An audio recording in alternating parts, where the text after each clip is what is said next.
Hello बच्चों, let's see this question. Question says that which of the following statement is correct regarding the following process. Following process क्या हो रहा है? EA यानी कि electron affinity, IE यानी कि आयनेशन एंथैल्पी. आयोनेशन एंथैल्पी क्या होती है? देखो, जब कोई एक एटम, गैसियस एटम के अंदर से, आउटर मोस्ट शेल के अंदर से हम एक इलेक्ट्रॉन को कंप्लीटली रिमूव करते हैं, राइट, है ना, और उससे वो केटायन बन जाता है. इस काम को करने के लिए एनर्जी लगती है. इसी एनर्जी को कहते हैं आयोनाइजेशन एनर्जी. इलेक्ट्रॉन एफिनिटी किसको कहते हैं? इलेक्ट्रॉन एफिनिटी कहते हैं जब कोई एक एटम एक इलेक्ट्रॉन एक्सेप्ट करता है और अनायन बनता है.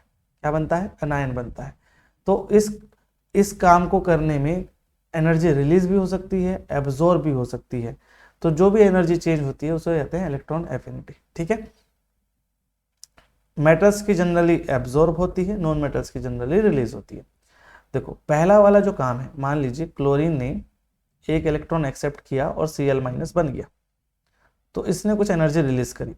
मान लीजिए X एनर्जी रिलीज करी, है ना, इसने X एनर्जी रिलीज करी. अब अगर मैं Cl- में से एक इलेक्ट्रॉन को रिमूव कर रहा हूं और उसको मैं Cl बना रहा हूं, तो क्या मैंने ऊपर वाली इक्वेशन को ही रिवर्स कर दिया? है ना. इसको कहूंगा आयनेशन एनर्जी, इसको कहूंगा इलेक्ट्रॉन एफिनिटी. आपको ऐसा लग रहा है कि मैंने ऊपर वाले रिएक्शन को ही उल्टा रख दिया? यस, करेक्ट है. तो अगर ऊपर में एक्स एनर्जी रिलीज हुई होगी तो इसके अंदर ये काम करने के लिए एक्स एनर्जी मुझे लगी होगी, है ना. तो ये वाला फर्स्ट प्रोसेस है और ये वाला सेकंड प्रोसेस है. यानी कि फर्स्ट प्रोसेस की electron affinity and second process की आयनेशन एंथैल्पी बराबर है.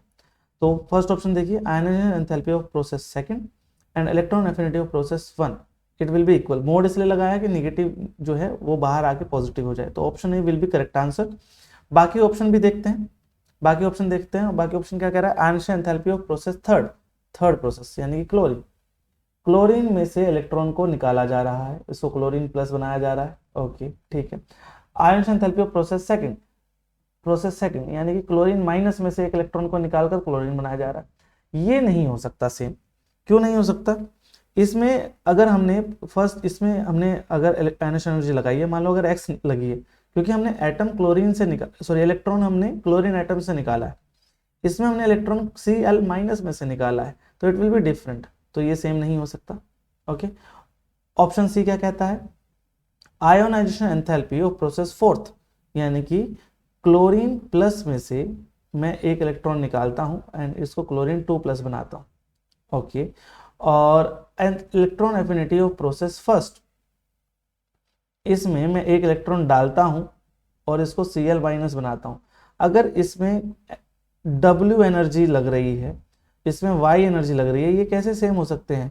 We are dealing with here Cl+ and we are dealing here with Cl, so it can't be same. हम Cl+ से Cl2+ बना रहे हैं और यहाँ पे Cl से Cl- बना रहे हैं, तो इट कांट बी सेम.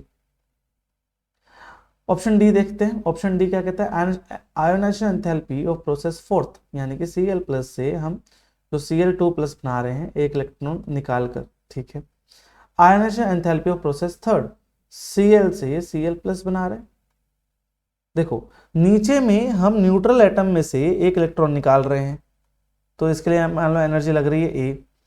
इधर एक इलेक्ट्रॉन ऑलरेडी निकल चुका है, अब मैं दूसरा इलेक्ट्रॉन निकाल रहा हूं, है ना, यानी कि Cl+ में से इलेक्ट्रॉन निकाल रहा हूं, इसमें से एनर्जी लगेगी B.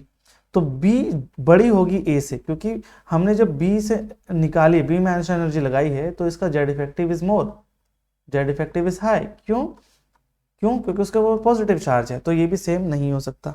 तो hence the correct answer is option A. Hope you understood it well. Good luck.